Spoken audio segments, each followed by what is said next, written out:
okay, what is an AFM and what do we do here in Berlin in the factory? Why do we make bio-AFMs? What is this about? And for the ones that are not so familiar with the technology, like what is an atomic force microscope? So in essence, what an AFM has is something we call a cantilever, which is, I don't know if you can see my mouse, but in the middle you see like this cantilever on the tip. And then this is like the probe we'll use to, or the object we'll use to probe our sample. And then we have this attached to like a piezo system. And what we want is to monitor the bending. So we use a laser that we focus on this cantilever to monitor the bending. And this laser will go to a photodiode, so we can basically track this actual bending. And then based on a feedback system within the atomic force microscope, what we can do is to control in a very fine manner the movement of this cantilever and the tip that is interacting with our sample. That's essentially what an AFM is, with more or less complications, but this is what it does. And then how does an actual bio-AFM look like? So if you look closely, maybe you can spot some AFMs in the wild. So yes, I spotted this one, but usually you will have them in captivity. So what it will look like is more something like this. So what you see in blue here, that's the actual AFM, that's the head of the AFM. And you will see that one of the things we do here is, like most of the times, we integrate that, we combine them with optical microscopes. So in this case, you see this is an inverted optical microscope, and then you have the stage and the head. And then if you look through the camera of the microscope, on the software, it will look something like this. You have, for example, here some cells. These are some fibroblasts we had here. And then what you see here is the cantilever. So basically, when you start scanning, you would start seeing something like this. You will see that the sample is static, and that's where you can take pictures of it. And then the cantilever is moving to scan the topography and to scan the sample.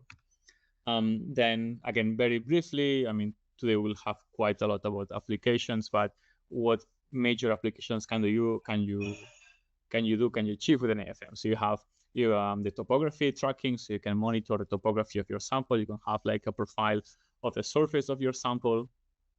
And then you can also use your cantilever, your tip, to basically push on stuff and measure mechanical properties when you push, like for example, stiffness or viscoelasticity.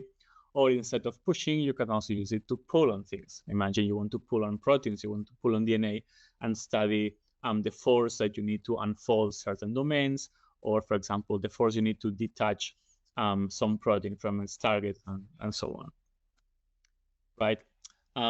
And now the question is, why do we need bio-AFMs? Why cannot we use just the other kind of AFMs that are around? And the reason is because when we deal with biological samples, there are quite a lot of challenges that come with them. And here I just have listed like the most typical ones, right? Like the most obvious is our samples compared to, for example, material science are soft, they are delicate, they are brittle, they're easy kind of to damage. So that's something we need to have into account.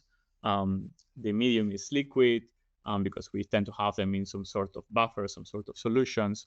Also, we need to keep some environmental conditions in certain ways to not damage, to not make the sample go bad. And also things that we have mentioned, for example, we can integrate them with optics and also some other challenges.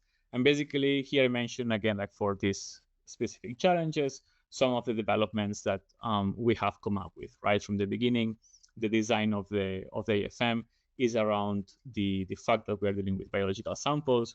So for example, we have like force control mode. So we have ways to control in a very fine manner how much force we are doing on the sample to not damage the sample or the cantilever.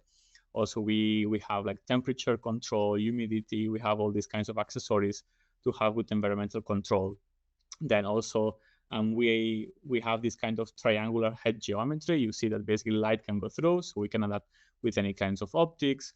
And then also like something that has always been one of the limitations of AFM, for example, which is the throughput.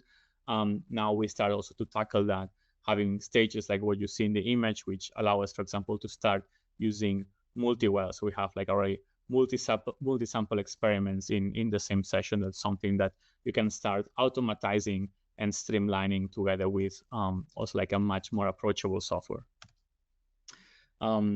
Basically to wrap up, because it's just the intro, thanks to that, we can also even bring a bit further like the typical advantages of AFM, which is that we can measure label free, right? And then we can start to obtain dynamic information. We can do faster experiments. We can acquire also faster images.